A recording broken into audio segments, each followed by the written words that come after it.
Hey, good morning, everybody. Welcome back. I hope you had a good weekend. It's very nice to see all of you. We are going to begin a new topic today. The topic is rule of law. But before we get there, I wanted to give you an update on the latest in Tunisia. I know last week it looked like we were done with the place, but I think that it's worth taking a second look because the cautionary tale is an important one. And the tale is that strong civil society can promote democracy, but can also hinder it. And especially if the goals and tactics of the civil society conflict with the values of democracy that we normally talk about, like solidarity and equality, uh, consensus, these sorts of things. So, what I want to do is show you a brief video that talks about especially the economic crisis and the organization of unions and employers and some of the vested interests in Tunisia and some of the groups that object to the kinds of policy changes that at this stage are necessary to continue to deepen democracy and to improve levels of satisfaction with democracy in Tunisia. Let's take a look at the video and come back in a moment and engage with some of the themes that come out of it. But pay close attention to the obstacles to political and economic stability in Tunisia and the ways that civil society contributes to those obstacles. It was an act of despair that sparked the Arab Spring. On December 17th, 2010, street vendor Mohamed Bouazizi lit himself on fire in front of a government building in the Tunisian town of Sidi Bouzid. He was protesting against the confiscation of his vegetable cart and the police brutality that he had been subjected to. Bouazizi died 2 weeks after his self-immolation, but his actions sparked protests across the country and the region. Many Tunisians shared Bouazizi's anger and desperation. Then President Zain al-Abidine Ben Ali tried to quell the mass protests, promising to end police crackdowns and initiate legislative elections within 6 months. But protesters were adamant.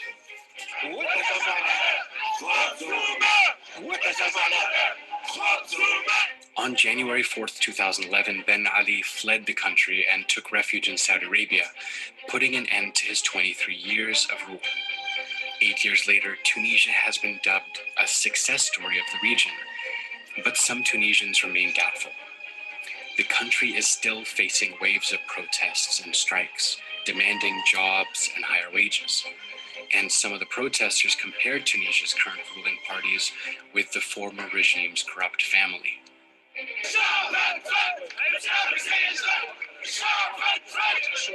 Despite making political progress, such as putting a new constitution in place and holding 4 elections since 2011, the 9 cabinets that held office after the revolution have failed to find solutions to high unemployment and rising inflation rates. Last month, more than 500,000 public sector workers went on strike across Tunisia over the government's refusal to raise wages.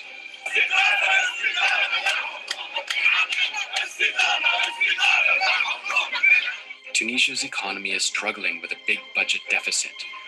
Protesters accuse the government of failing to keep its promises of providing jobs and tackling corruption, and reforms suggested by the IMF were not welcomed in the streets.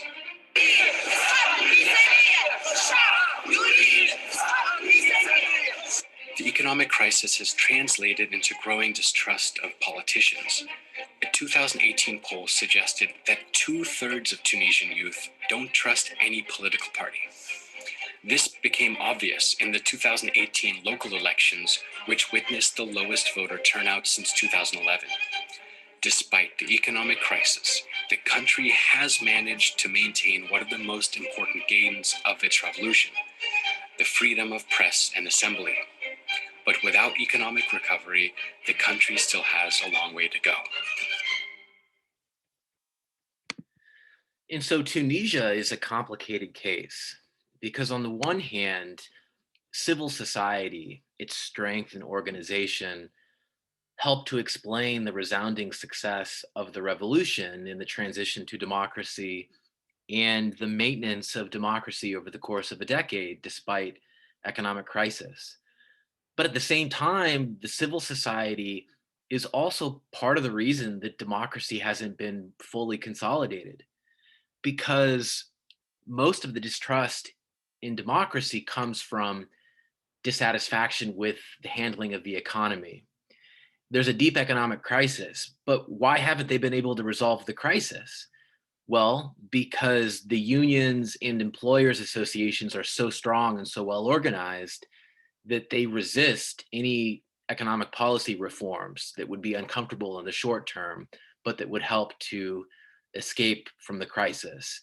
And so the country is trapped in economic crisis because the organized interest groups are so strong and so powerful that they can prevent the reforms that would help to resolve the crisis and then more fully consolidate the democracy. And so in Tunisia, the civil society is both the cause of democratic transition as well as one of the reasons that democracy has not been more fully consolidated.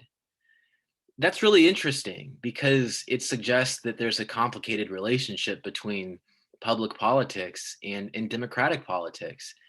And I think more generally, the question for us is what would the democratization of civil society entail?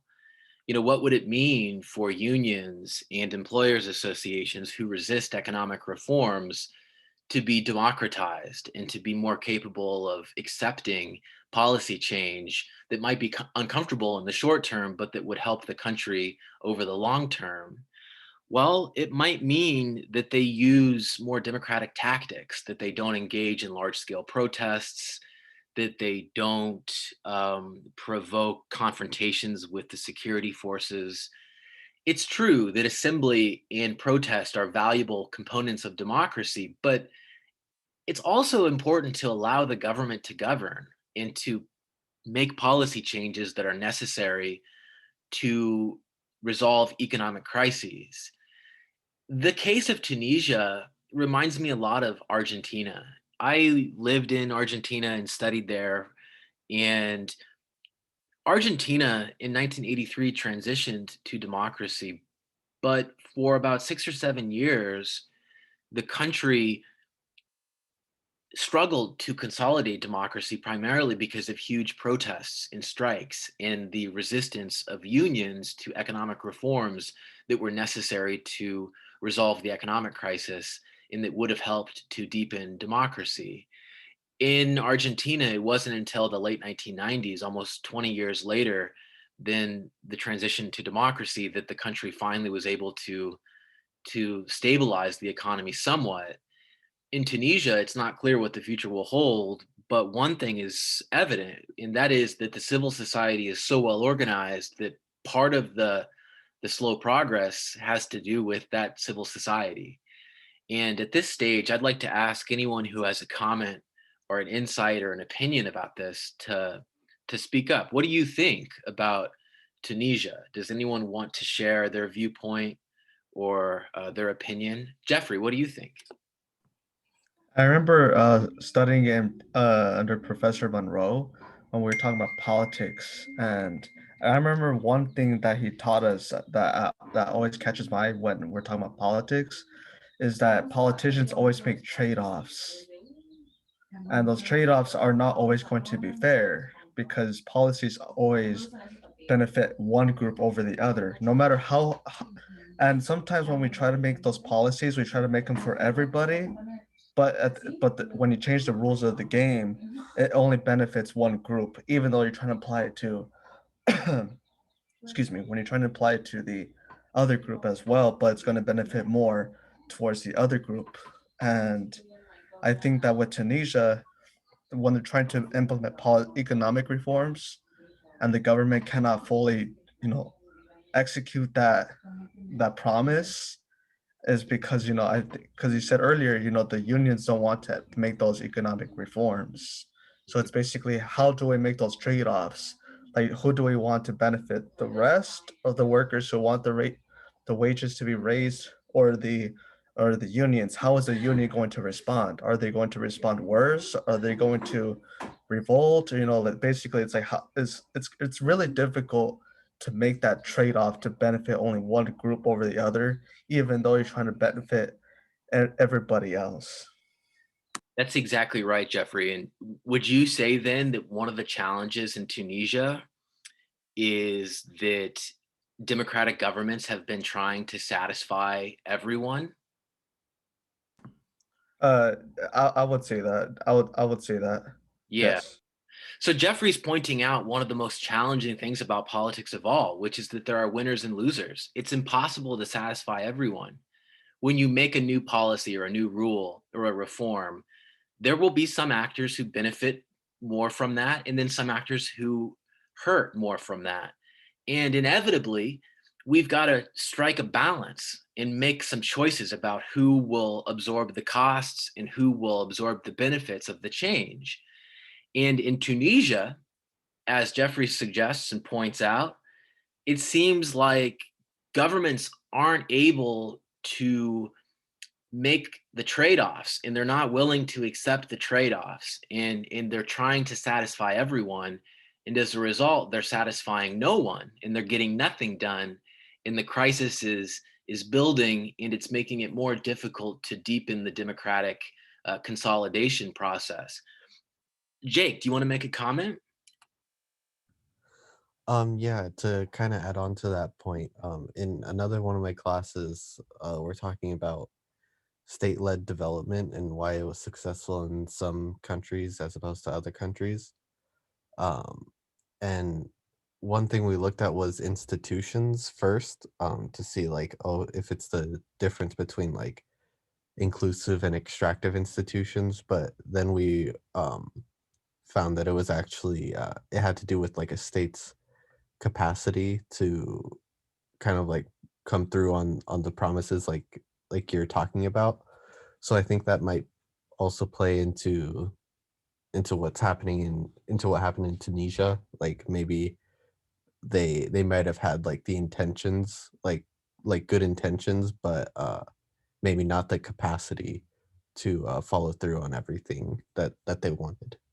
Interesting, Jake. So Jake, would you suggest then that in Tunisia the social and economic actors might be really powerful, but the state and the state institutions might not have the capacity to impose decisions? Maybe yeah, that might be what happened there. I'm This not sounds sure. like it sounds like that's what you're describing to me, and it's really interesting to consider that because there is an important role for the state. The state has to have the ability to make those decisions and be autonomous from society, right? When we talk about the relationship between state and society, a lot of times we talk about, well, is the state autonomous from society? Is it able to make decisions relatively independently of the objections of the groups who will be affected by them? And many of you might be saying, well, no state is ever independent of society. And that's true. But there still is a difference between more and less autonomous states. In Tunisia, it appears to be the case that the powerful unions and employers associations are powerful enough and capable enough that they can prevent the state from making those decisions relatively autonomously that are necessary to make in order to escape the economic crisis and consolidate democracy. Similar situation in Argentina in the 1980s. Very powerful unions, very powerful societal groups and actors who were so powerful that they can prevent the state and prevent the legislature and the democratic institutions from pushing through reforms that were necessary, but that would impose costs on those actors in the short term, so that in the long term they could promote development and escape the the issues and the crises that were affecting them in the 80s.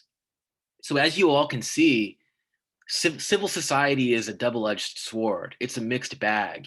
On the one hand, it can be a critical component of democratic reform and transition, but on the other hand, it can also prevent the kinds of changes that are often necessary in order to stabilize and promote democratic consolidation over the long term.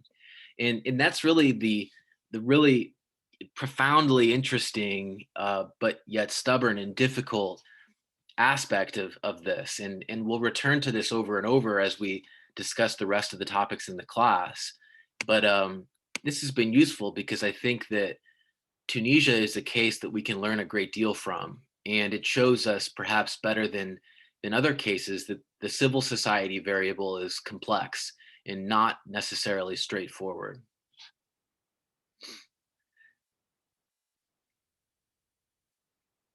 So we're going to make a transition, everyone, and we're going to begin discussing rights and liberties. This is our next unit, our next module in this class on institutions of democracy.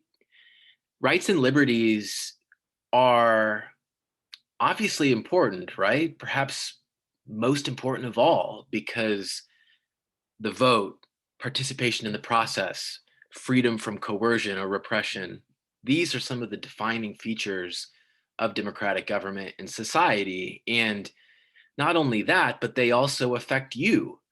And perhaps more than any other topic in this class, this is a topic that should hit close to home and that should be identifiable and recognizable for you by virtue of the fact that as individuals, we have the choice to vote or participate or not, or engage to varying degrees in democratic politics based upon those rights and liberties that we do or don't enjoy. And so then we're going to be talking a lot about rights and liberties and what it means to have rights and liberties and to exercise them, in how democracy depends on them. And we'll be doing this by addressing the question of rule of law. And what that means is a big discussion in itself. And we'll get to that as well as to questions about the importance of rule of law and how democracy depends on rule of law. And what I'm actually going to do right now is create a quick poll and get your pulse on this question of the fairness of the legal system. And let me actually create one really quickly. I'm sorry, I meant to create one. Um,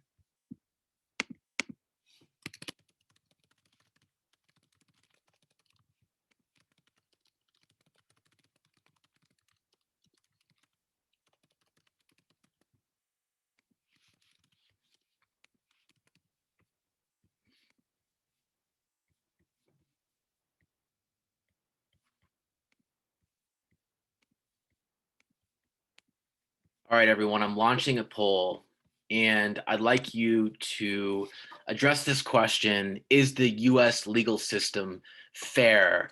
Max, you've got your hand up. Want to ask a question or make a comment? Yeah, I just have a question. Are we talking about in terms of how like the founding fathers envisioned it to be or how it's actually implemented today? All of the above, right? So it could be that you think that it was envisioned in a fair way, but that it's not fairly applied. Maybe you think that it was not envisioned fairly and it's also not fairly applied. This is relatively encompassing. So I want you to think broadly about fairness here. Just in general, is the system fair?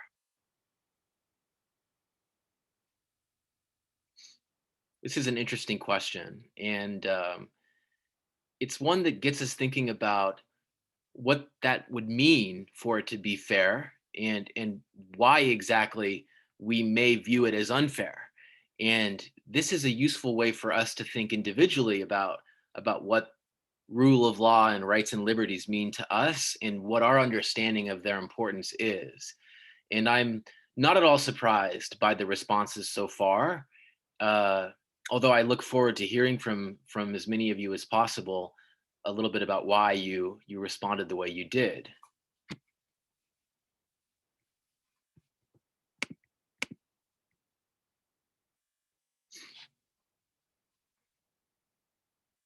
Interesting, Michael. I'd like to potentially hear a little bit more about that in a moment, if you wouldn't mind. Of course, it's up to you. This is a question that hopefully is provoking a response, and I know that for me at least, and me personally, I have an opinion about this as well. So I'd imagine that you do too.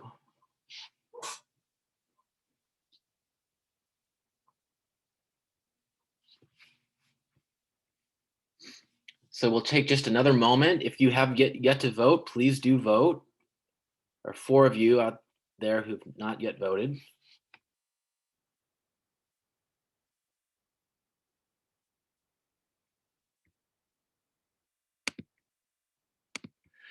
Okay, so I'm sharing the results.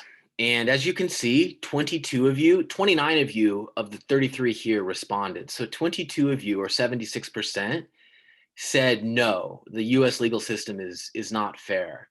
7 of you, or 24% of you, said yes, the legal system is fair.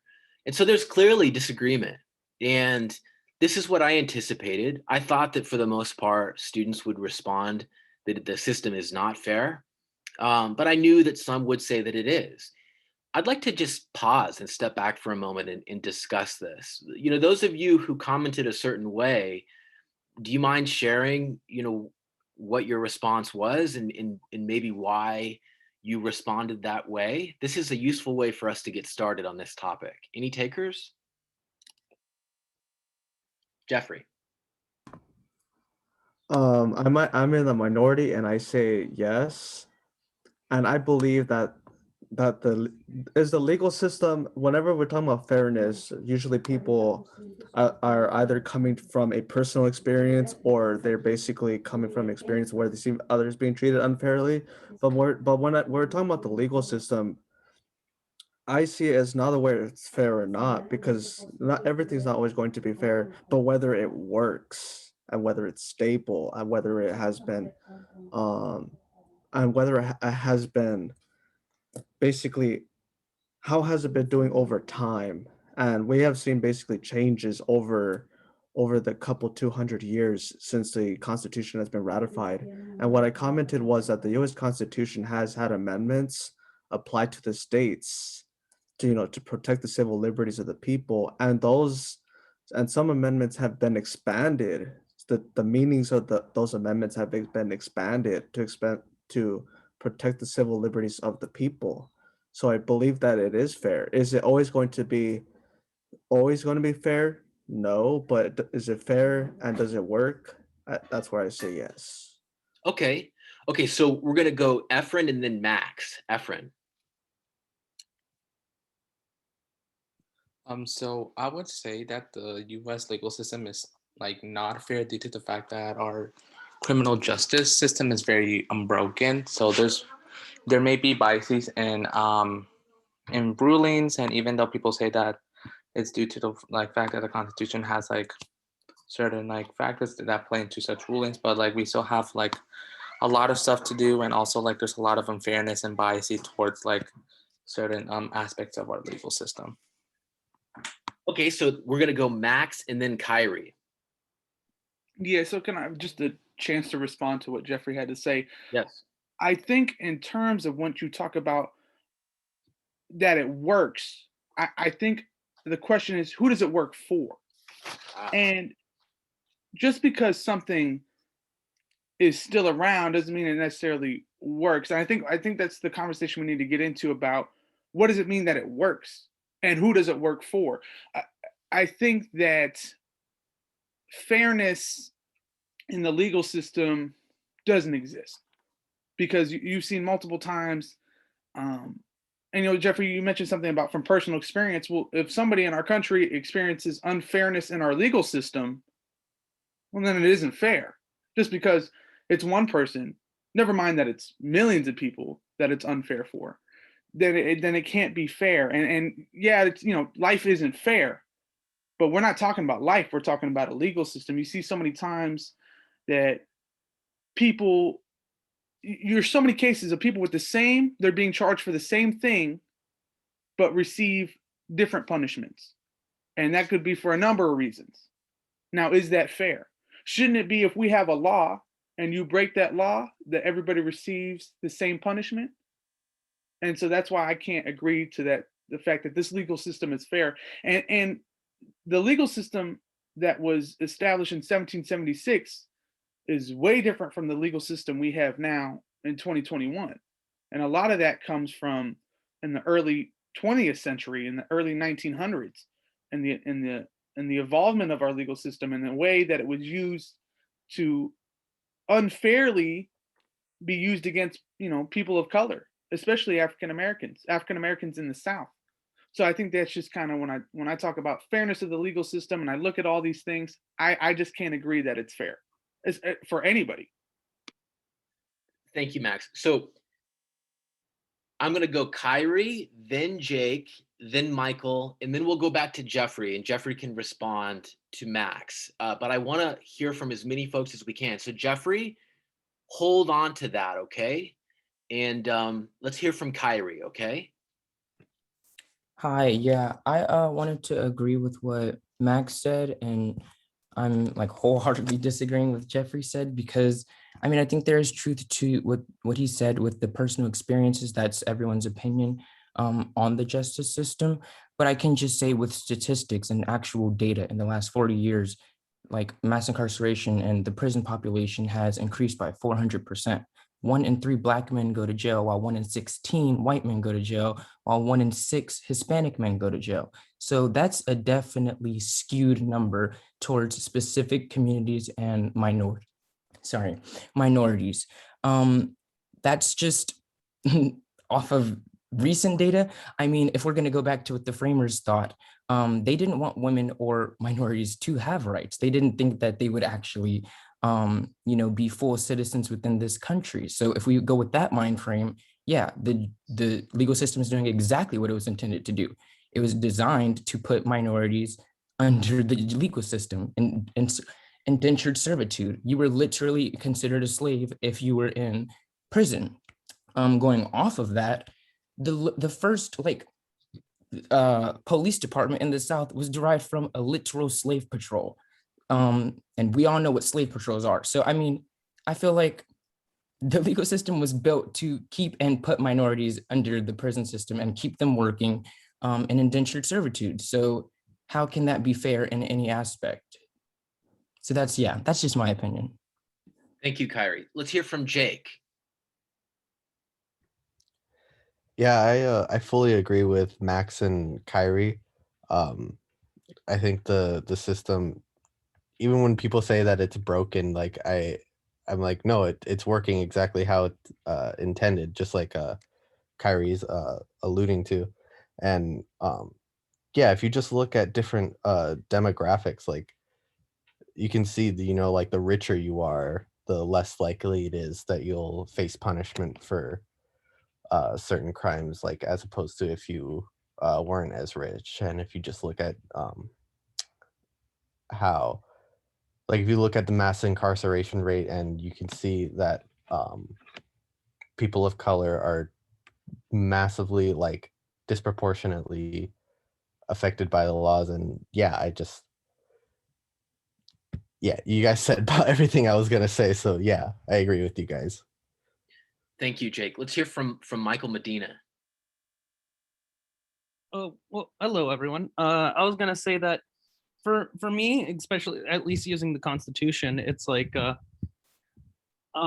it's like the idea of like whether the government recognizes that you have rights or whether or not the government gives you rights.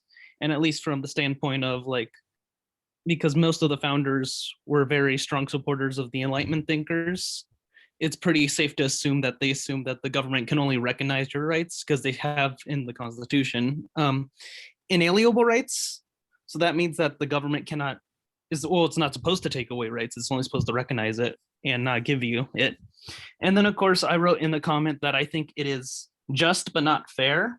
And just can be seen as more immoral and cold and calculating versus fairness, in which it actually considers way more components and other stuff like that. And one example I'd like to use is like in the Miranda rights, it says that you have the right to an attorney. And if you cannot afford an attorney, one will be provided to you. It's like, but if someone's like poor or doesn't have the type of money to afford like a good attorney, then they're just provided like a mediocre or possibly lousy attorney. Meanwhile, someone who has money, a wealthier person can afford some of the best attorneys in the country. It's a very, very nuanced response. Thank you, Michael. Let's hear Thanks. from Jeffrey. Jeffrey, do you want to respond to your critics? Yeah, I'm not, really surprised that this usually happens to me all the time. So it's not nothing new for me. But anyway, so my response to Maximus Gomez would be that when he asked, what do you mean by it works? I mean, even studying in my constitution class right now, we have been discussing how a lot of the amendments have been applied to the states. I mean, originally, the Supreme Court doesn't have all the time in the world to, receive every case that can get to them. It's like 1%. But when we're talking about fairness, and I find it interesting. A lot of people were saying, you're talking about personal experience. That's like 4 million people. I never said, personal experience doesn't matter. So I don't know how they extracted that, and they basically attacked me with that. It's like, no, I never said personal experience doesn't matter, because I personally, come from a Hispanic family myself who has also been downgraded. But I find it interesting how everyone basically alludes back to the time of the framers and basically believes that the framers intended to put down people and call them minorities, and then believe that the United States has been built upon systematic racism. It's like, no, that's not the case. And we have studied all through American history that it's, people were not treated basically. It's like, sure. And that's why when we're talking about the balancing of changing the rules of the game, the framers were basically also were trying to establish a system of trying to make it work for everybody. But they knew if the South basically couldn't, let go of their slaves, then basically they knew that they would that they would basically be hurt. So what they did was that they basically took that part out of the Declaration of Independence. But the slaves were not always, not every slave owner basically treated their slave very horrible. But systematic racism, I mean, not even just in my opinion, but conservatives have basically debunked that theory that this nation is not built on systematic racism. But are there certain things that can be fixed? Sure. So For example, allow me to interject here. To be fair, Jeffrey, you did say that you do personally know people who've personally been treated unfairly. So you did say that, and what their point was that if that's the case, well then it is unfair. Don't overthink it. But another comment that I want to make, and I want to be careful to distinguish these things. When we talk about rights and liberties, actually, you know what? Let me not make that comment. What I'm going to do is I'm going to go to Samantha, and then we're going to go to Max. Okay. And Jeffrey, you can respond later, but I'd like to hear from Samantha and then Max again. And okay. so Samantha, would you like to comment? Yeah, so I don't mean to be rude, but like that was kind of rude, Jeffrey. It's kind of like you're talking about like if slaves chose to be in that situation, and I know that that's not what you're implying. It's just that's kind of what it sounds like. Most importantly, America was founded on racism. They literally founded it with the intentions of saying like all men are created equal, and at the same time, there were slaves. Those are men, and it was intended that way.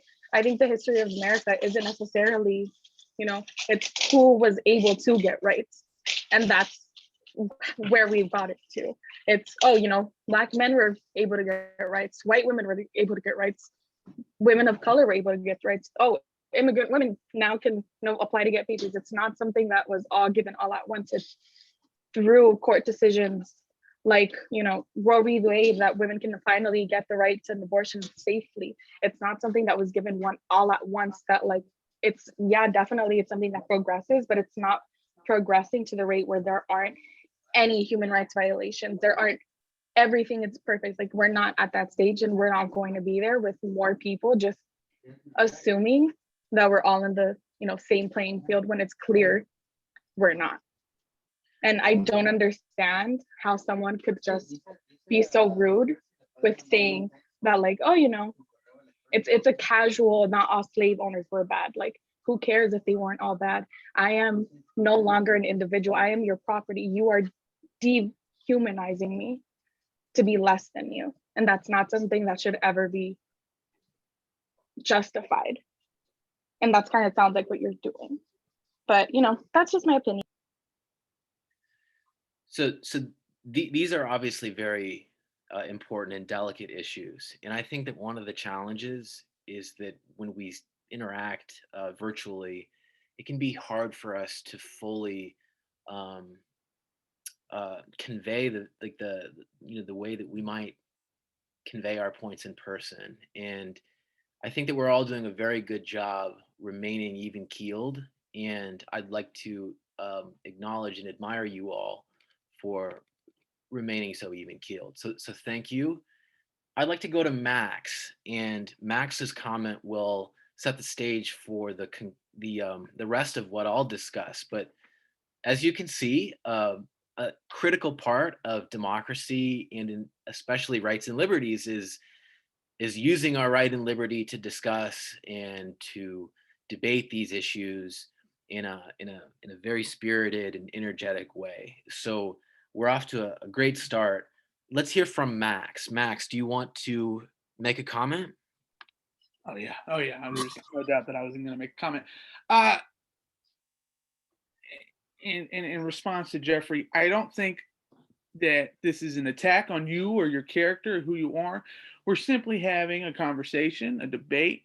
I was always a believer that education and being educated is the greatest weapon against ignorance and to overcoming certain things. And I think we just need to have an educated conversation on the legal system and where it stems from. And again, you said something that I had mentioned before, and it was that the framers set up a system that would be fair for everybody.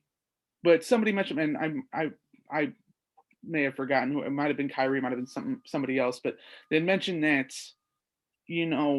within that wasn't included women, wasn't included African Americans, wasn't included so many other people that, and you know what, to be fair to the framers, I don't think they could have foreseen the America that we are today, with as diverse as we are, with as many people that we have, with all the cultural backgrounds that we have, and all the different groups that have risen over the centuries, in the past 2 centuries. But to sit here and to say that systemic racism isn't real is or was debunked is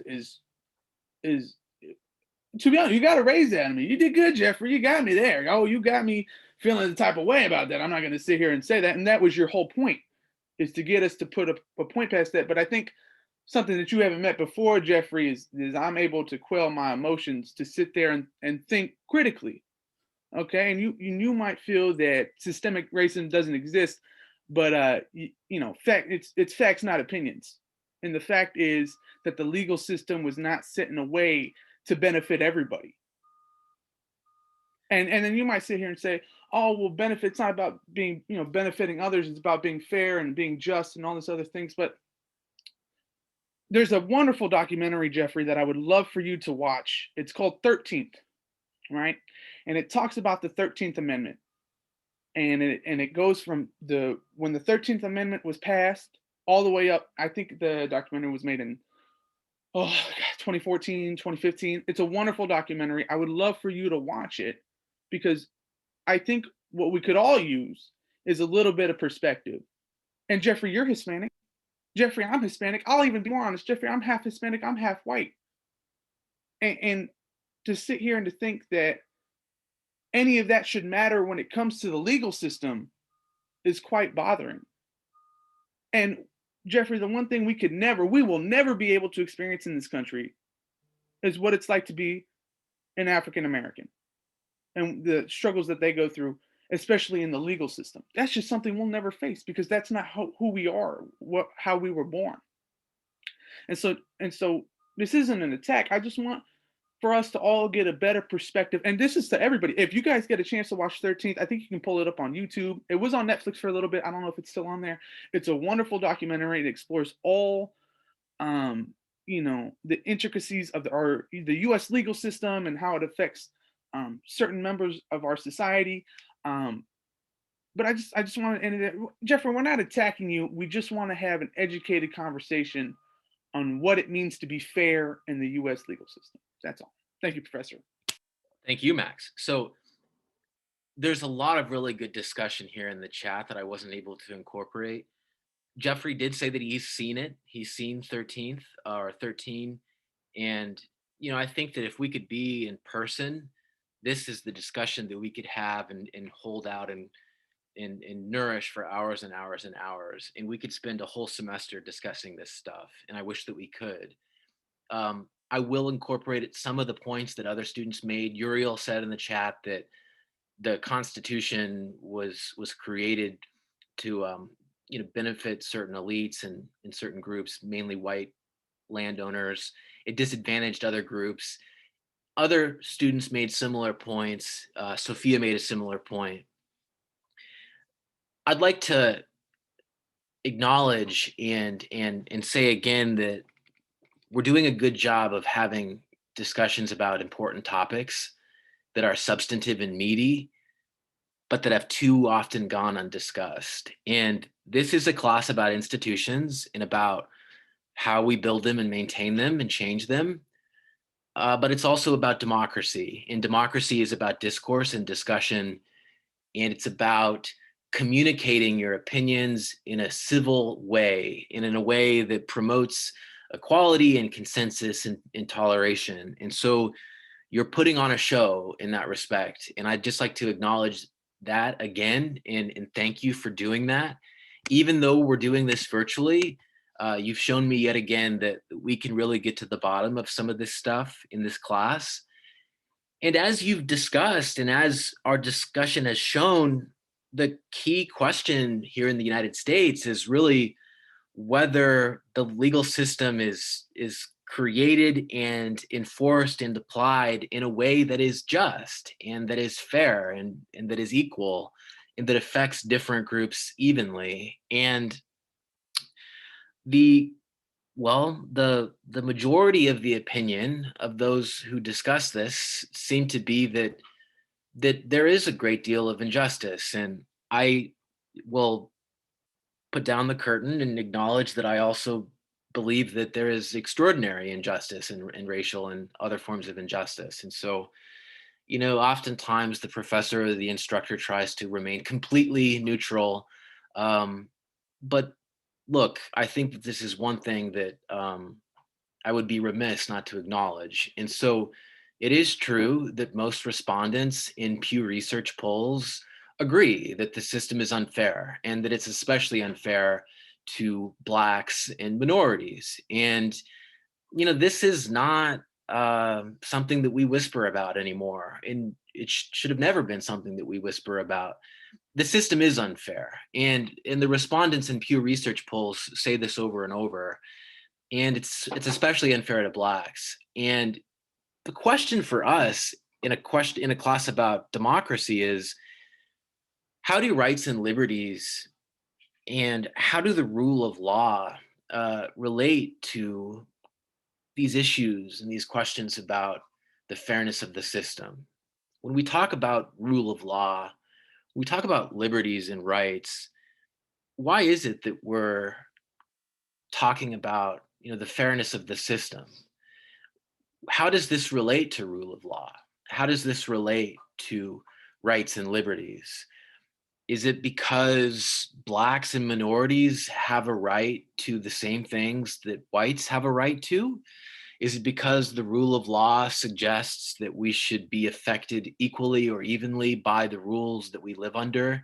Is it because those rules should be made in a way that they affect people relatively equally and that they don't benefit some more than others?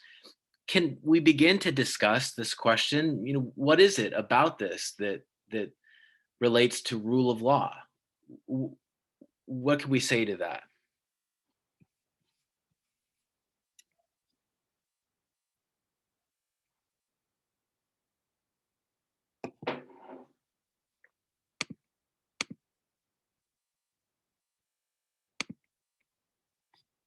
Why is it a rule of law issue that that blacks may be treated less fairly than whites. What makes that a rule of law issue? Efren? Yeah, so I think the reason why people would like the rule of law is because of like how it was constructed and how it benefits certain. Oh, can you hear me or no?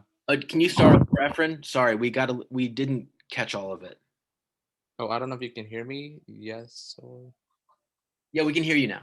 okay. Yeah, so I would say that the reason why people would say that this is a rule of law issue is how like the legal system was constructed and established in the United States. So many would say that the rule of law was supposedly gonna benefit only certain individuals while excluding others and disproportionately affecting how they will live on a daily basis. And so yeah. Okay, so Efren says that, well, one perspective is that the system was set up to be unfair. That's one perspective. One reason that we might say that this is a rule of law issue. Can you think of another reason that we might say this is a rule of law issue? I can think of others. What else is there?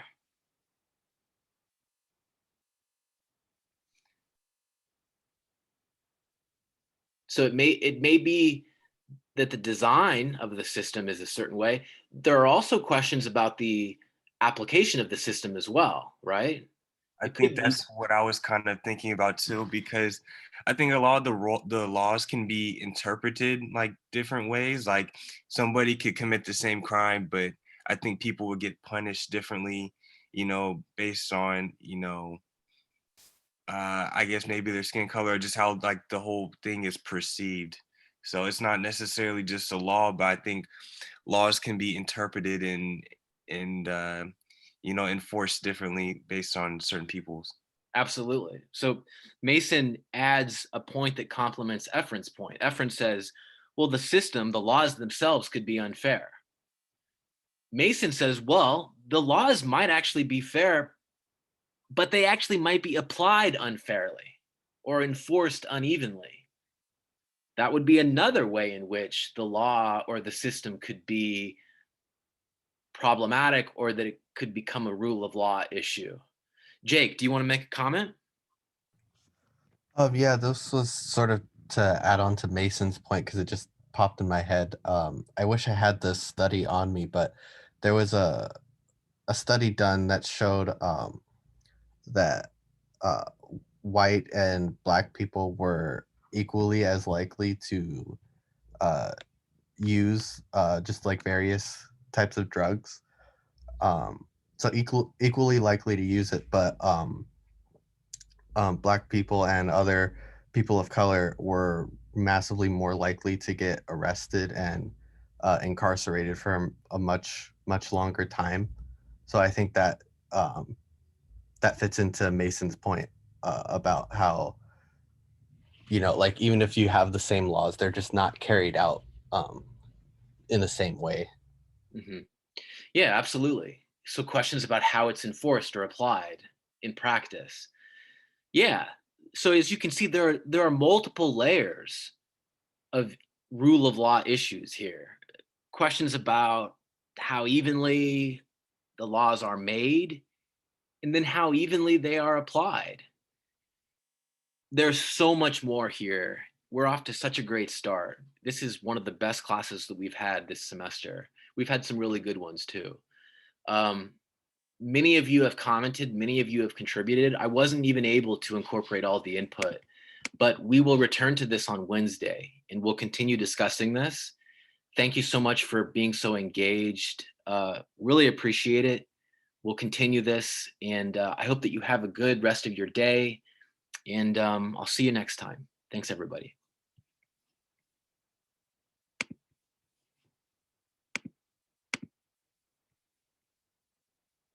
Thank you, Professor. See you Wednesday. Thanks, Max. Have a good one.